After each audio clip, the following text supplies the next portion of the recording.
Remote learning in one sentence. Good, not so good. Second graders are a bit rambunctious. 2020 just sucks. Yeah, I kind of figured. Sounds like everything's going just great. Tonight, a day in the life of two different families with the same set of challenges. A quiet place to do their work. But two very different ways What we call scream time. of facing them. It's the best part of the morning, honestly. Here's the story. I like screen time. I mean, it helps me during commercials. Welcome to the story, everybody. Hi. I'm Dan Haggerty. Now, if you were one of the many people trying that balance of working from home and having your kids doing this remote learning, I think that you are going to have a lot to say during this show. So get out your phones, get ready to tweet us using that hashtag HeyDan. You can also email the story at kgw.com or message me on Facebook. In the meantime, why don't we get right into tonight's big story. And you know, we have had a lot of big stories this year. The pandemic, the protests, the election. But there's an even bigger story, if you could say that, running underneath all of those. And it's the story of how each of our everyday lives have changed so dramatically in this extremely short amount of time. Maybe the biggest example of that change is remote learning. And while the challenges of that do seem, I guess, obvious on the surface, you really don't know how hard this actually is until you have to do it yourself, until you actually spend a day with a family trying to pull it off. Obviously, during a pandemic, not a lot of people are willing to have a camera crew, a TV crew show up at their house and come inside and start asking questions. But thankfully, two families of Woodlawn Elementary students trusted our Cristin Severance enough to let us do that. She found out what's working for them, what isn't, and what in the world a scream room is. It's pretty chaotic. It's gotten better. The first week was, I would classify it as a small nightmare. This is one of those things that can take 20 minutes, finding a hairbrush. This is a recent Thursday morning at the Wickings. All right, we got a comb. We asked the family to show us how remote learning Spray your hair. is really going. What's that? Okay, let me know when you're ready. Although, actually, usually right before the class meeting now, we usually would go downstairs and have what we call scream time. Okay, ready? Good. So we run around and scream and jump and do all that. It's not a beautiful scene down in the basement.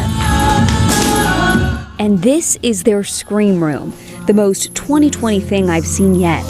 Okay, you ready? A literal place to scream before school starts. Yeah, it's fun. I mean, it's the best part of the morning, honestly. You guys have about 10 more minutes. Back upstairs, Okay, pour it in. Mom Rachel helps first grader B log on. Do you remember all the steps? Yeah. Nope, that's an A. That's okay. I'm just trying. Gives twin brother John a time check. Yeah, you got about 5 more minutes to do your game. TV. Does a quick interview with us. We just want them to be able to read by the end of the year, write pretty well, and everything else is just like a bonus, basically. Okay, kiddos, I think 8:44. Okay, time to turn your screens off. And now it's time for school. Class time, can you grab your computer? The twins are in different classes at Woodlawn Elementary. B is in Lionel Clegg's first grade class. Good morning, B. Good morning. We had a camera getting video of him from a distance that same day. We are going to go ahead and get started. I love seeing as many friends as I do today. Miss B, I could use your help, my lady. B sits in the dining room. Rachel, who sits there with her, said this is the first time she's sat still since she started remote learning a month ago. So immediately, first of all, she's always trying to get out of the screen. She doesn't really want to be in the screen. And then if she is in the screen, she's just kind of like all over the place. So I started letting her draw. So then she's just over on the side drawing.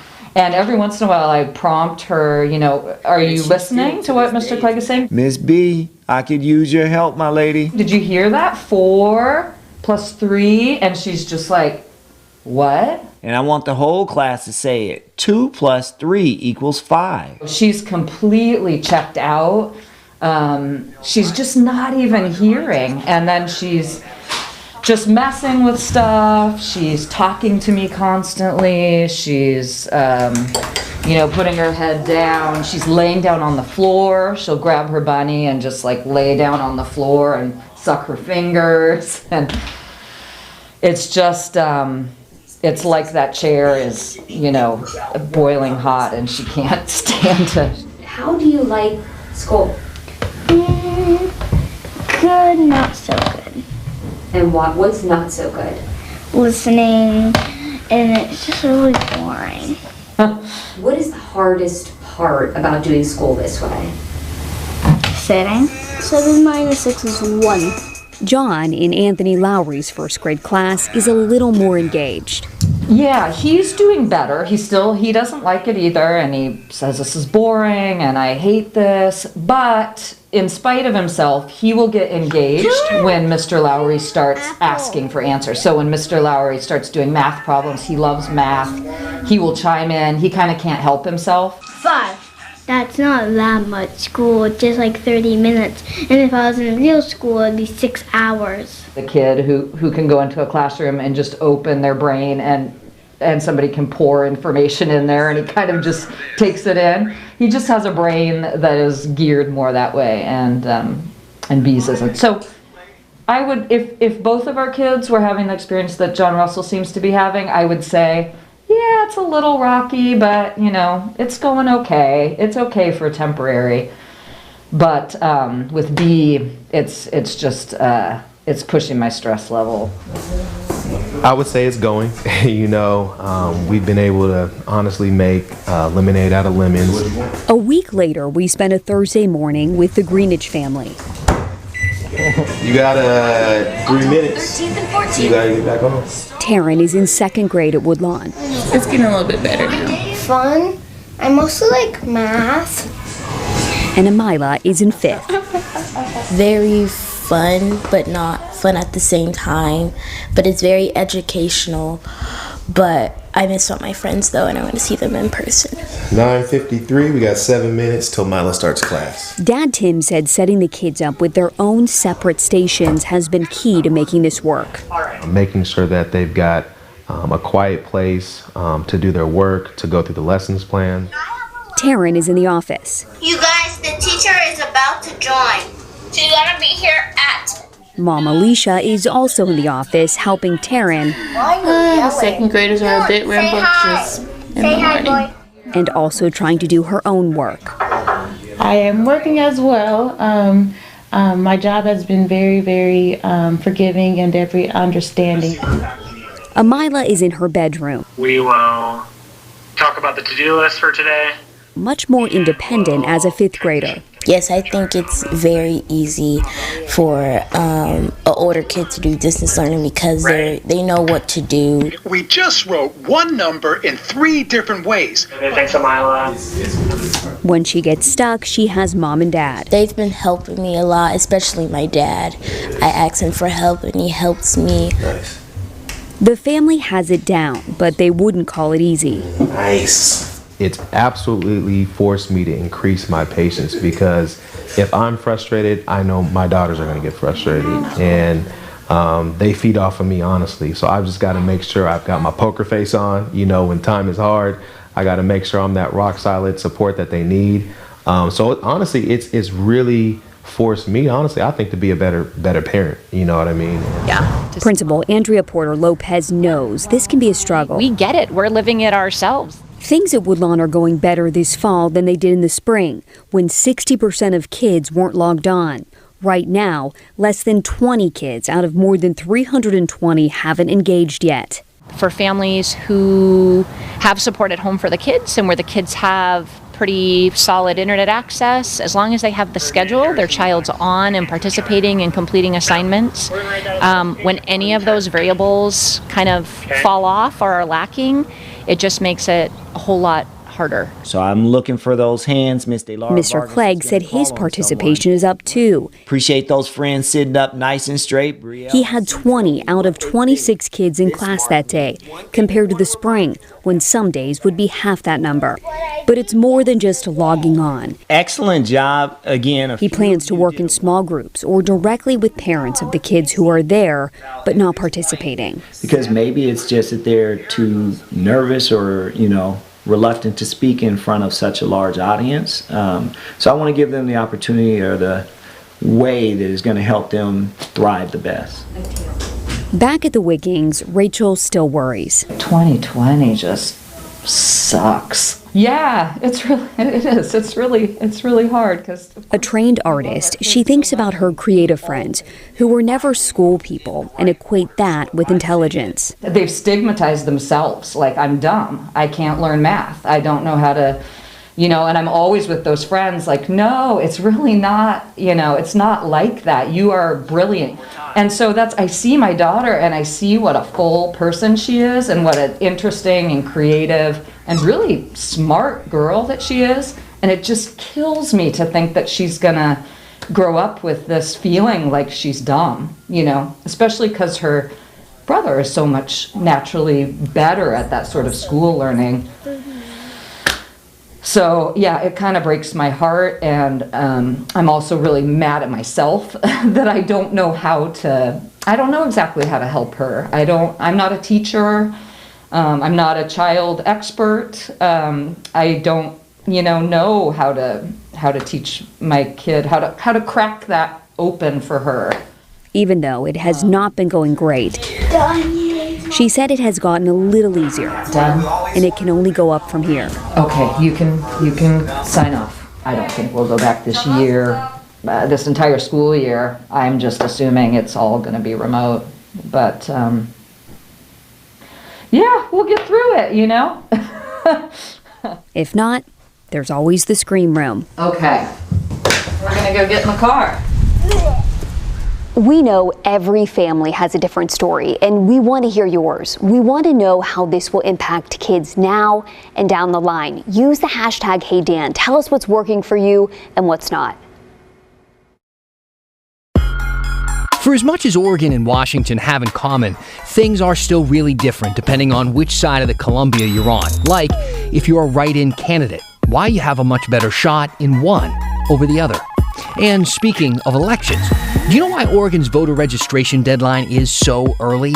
For that, you can thank the Rajneeshis. Sounds like a hell of an idea. So you got 2.5 minutes to rewatch Wild Wild Country before the story continues.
All right, welcome back. This is The Story. Hope you had some good screen time during the commercial break. It's back to screen time now, okay? If you have any questions, comments, things like that, send them our way using that hashtag HeyDan on Twitter. You can message me on Facebook or email thesstory@kgw.com. Now, if you live in Oregon, I really hope that you're registered to vote. Yesterday, I was kind of annoying about that during the show because yesterday was the deadline to do that. It's actually one of the earliest deadlines in the whole country. In Washington, for instance, you have until October 26th to register online or by mail, and you can actually in Washington register in person all the way up until Election Day. So why is Oregon's registration cutoff so early? This is the viewer question that got us thinking about this. Someone asked, "Hey Dan, for a history lesson on why Oregonians can't register to vote closer to Election Day, look at the Rajneeshis and Wasco County election of 1984. Now you might remember that's the group that took over that town in central Oregon in the 1980s and then tried to take over Wasco County. Let's dive into the KGW vault for a look. This summer, the Rajneeshis began inviting the faithful to come to the ranch and study. And in the fall, they launched a campaign of nationwide recruiting, busing homeless men and women to the ranch where they were promised free food, housing and clothes, no strings attached. Oh yeah, somebody was telling me about that. They said somebody was going to work on a farm, though. They don't have to stay if they don't like to. We're also offering return transportation. Great. Hey, babe, how you doing? The Rajneeshis called the effort sharing, but in the Dalles, people noticed the only homeless invited in were citizens 18 and over. As long as you're a U.S. citizen, 18 years of age on Election Day, and you're a resident of the state of Oregon for 20 days, you can register to vote. The influx of people out there, I can see no reason other than their desire to take over Wasco County. 6,000 people had come to Rajneesh Prom, and Sheila told them they had a purpose. When do we vote? 6th of November you vote.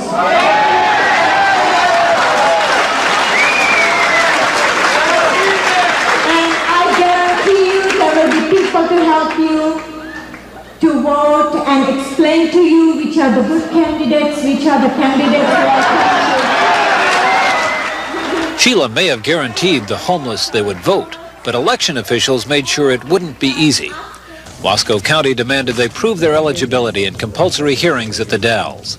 It was a 200-mile round trip for the thousands of potential registrants, a requirement the Rajneeshis called outrageous. Close to voting day, the two Rajneeshi candidates for the county commission angrily dropped out. And then when things kind of started to deteriorate, then they saw that they didn't have the numbers to do it. No one likes to get defeated, and they kind of backed off.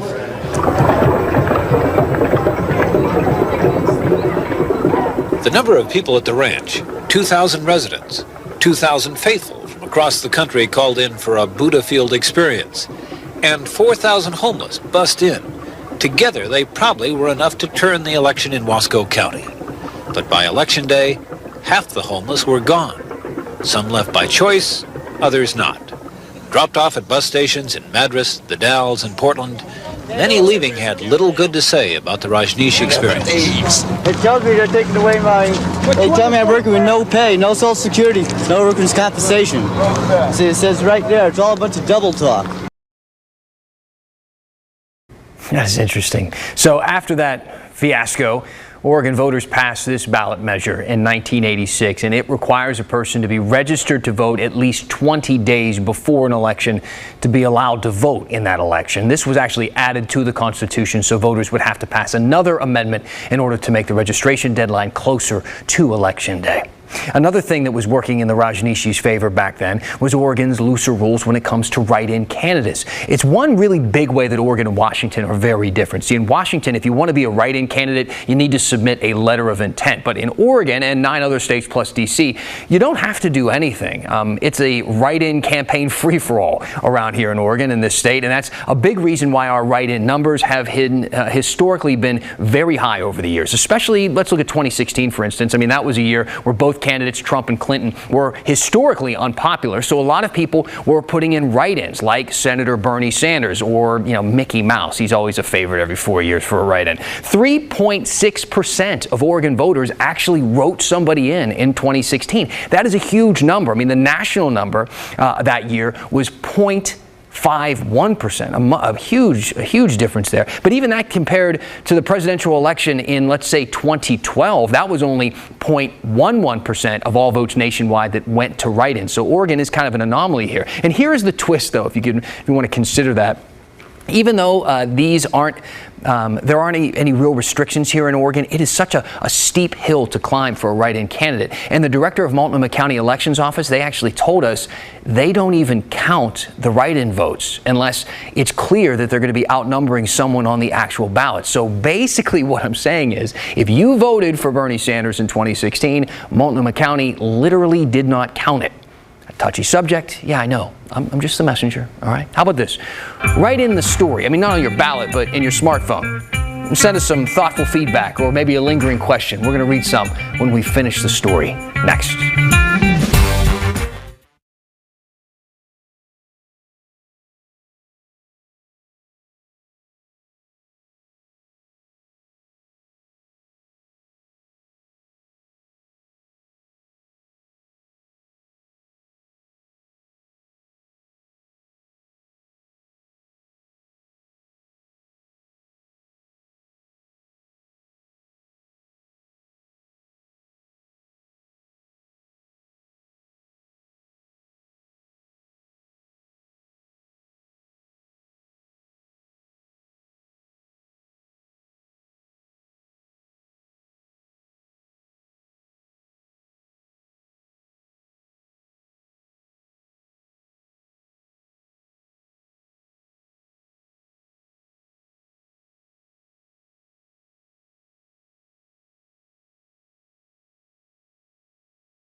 Hey, keeping Oregon weird. I don't think llama wrangler is in the job description to be an Oregon State trooper, but hey, man, it's 2020. 2020 is weird, so why not? OSP tweeted this picture out yesterday on I-84. Trooper Lacey wrote on Facebook that the llama slipped off the back of a truck and was hauling her to Utah. She's okay. I know that sounds kind of yikes, but traffic was pretty slow at the time. Once she sat down, she was feeling lazy. Didn't get up for a while. Eventually, though, they got her in the back of the truck, and I guess everything is good in Llama Town. So if you see something out there keeping Oregon weird, let us know. Take a photo, email the story at kgw.com, or tweet us using the hashtag HeyDan. Let's take a look at some comments. If you watched the show yesterday, I was so insistent to an annoying level about people registering to vote. I didn't want anybody to miss the deadline and regretted if they didn't have a say in this upcoming election. And somebody actually wrote back and said, FYI, I was able to register to vote because of your show. Didn't think I could because I had an out-of-state license. Basically, they did it because all I wanted was one person, and I got them. It's so satisfying. Thank you. I appreciate that. Then Jeff writing in and saying, do you know how I can get a mobile scream room to show up at my place every morning? Did we just start a business? Are we starting a business right now? Hit me back. This is gold. And then lastly, Zach saying, no one ever asks, how you doing, Dan? You know why nobody ever asks? Because once I start talking, I never shut up. That's why they put a time limit on this show. I'm being wrapped as we speak. Fine. Okay. We'll be back tomorrow. That's the story.